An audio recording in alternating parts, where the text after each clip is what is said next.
நான் அடிச்சேன்னு சொல்லி பேட்டி கொடுத்துருக்கான். நான்லாம் அடிக்கவும் இல்லை, எதுவுமே இல்லை. நான் போய் எல்லாம் தடுத்து அவன் ஓட்ட போகிறதுக்கு வந்தான். நவுந்து உட்காருப்பான்னு நவுத்தி வச்சது தவிர என்னை அடிச்சான்னு சொல்கிறான். இதில் பாருங்க, கீழே அவங்க அப்பனா பையனும் இப்படி அடிச்சுக்கிறாங்க. 2 பேர் சொத்துக்கோசம் என்னென்ன பண்ணுறாங்க, கழுத்தை பிடிச்சி சாவடிக்கிறான், எல்லாம் பண்ணுறாங்க. இவங்கெல்லாம் பண்ணுறதுக்கு என்ன, எவ்வளோ நேரத்துக்கு அவன் அடிக்கிறதுக்கு என்ன நிச்சயம் இருக்குது. நான் கீழே வீடியோ போடுறேன், நீங்கள் பாருங்கள் யார் அவங்களோட வீடியோ எப்படி அடிக்கிறாங்க, செய்கிறாங்க, என்ன பண்ணுறான்னு நீங்களே பாருங்கள். யார் இது நியாயத்தை கேளுங்க. அவங்க அப்பனே சாவடிக்கிறதுக்கு சொத்துக்கோசம் ஆசைப்பட்டு அடிக்கிறான்.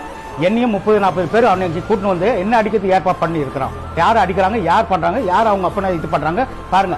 அவன் எனக்கு அடிக்கிறதுக்கு எவ்வளோ நேரம், அவங்க அப்பனே அடிக்கிற போது என்ன எவ்வளோ நேரத்துக்கு அடிக்க போகிறான். இது எங்கள் அப்பா அவனுக்கு கொடுத்தது. ஆனால் 2 பேருக்கு மேலேயும் பாகம் இருக்குது. என் பேர்லையும் இருக்குது, அவன் பேர்லையும் இருக்குது. ஆனால் அந்த சொத்துக்கெல்லாம் நான் ஆசைப்படல.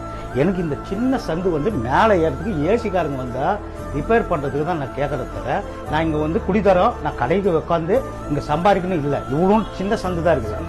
உங்களுக்கு அவருக்கு 2 பேருக்கு இருக்குது, 2 பேருக்கு இருக்குது, எனக்கு இருக்குது, அவனுக்கு இருக்குது, 2 பேருக்கு இருக்குது. அவன் பாகத்தில் அங்கே கட்டிட்டான். அந்த பக்கம் வழி விட மாட்டேங்கிறான், அந்த வழியும் விட மாட்டேங்கிறான். அவர் கொடுக்க முடியாது, சொத்துனாலும் கொடுக்க முடியாது. இது வாட்டிங் போடுறோம் எல்லாருமே சொல்கிறோம், 3 பேர் சொல்கிறோம். அது ஒரு 1065 இருக்கு, இது 1065 இருக்கு. எனக்கு 530 இருக்குது, எனக்கு 530 இருக்கு, அவனுக்கு 530 இருக்கு. 4 அடிக்குதா இந்த பிரச்சனை. சின்ன சந்து மேலே போறதுக்கு எனக்கு விட மாட்டேன். நீங்களே வழி பண்ணுங்க. ஏசிக்காரங்களும் வந்தா ரிப்பேர் பண்றதுக்கு யாரோ வந்தா ரிப்பேர், வேற யாரும் கடைக்காரங்களும் ஏற மாட்டாங்க. அது இல்ல, இங்கிருந்து ஏறுறோம், அவன் இடத்துல கூட ஏறலைங்க, இங்கிருந்து ஏறும். சார்ந்ததுல இங்கிருந்து மேல ஏறும். சின்ன ஏணி, அது போல்டிங் மாதிரி எடுக்கிறோம், முடுறோம். யாருக்கு ஒன்றும் பாதிப்பு இல்லை. எங்க அண்ணன் பையன் சொத்துக்கு ஆசைப்பட்டு என்னை பேர் கெடுக்கணுன்னுட்டு என்னென்ன பண்ணி ஆளுங்களாம் கூட்டு வந்து அடிக்கிற மாதிரிலாம் பண்றான். சட்டப்பூர்வமா 2 பத்திரம் இருக்குது. என்னோட பத்திரம் இருக்குது, அப்பாவை எங்களை 2 பேரும் எழுதி கொடுத்த பத்திரமும் இருக்குது.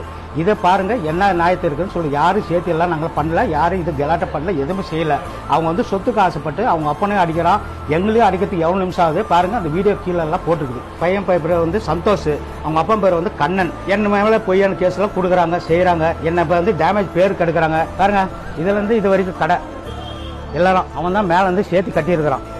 எது மேல அவன் தான் சேர்த்து கட்டிக்கிறான். கொடி அது வரைக்கும் இருக்குது, இது அது வரைக்கும் இருக்குது. நியாயமா இருக்கும். இதுல 18, அதுலயும் 18 இருக்கணும், அவ்வளவுதான். எல்லாத்தையும் 2 பத்திரம் இருக்குது. 2 பத்திரம் சேர்த்தியும் கட்டல, அவன் 4 அடியும் கட்டல, எந்த 4 அடி சேர்த்து கட்டல.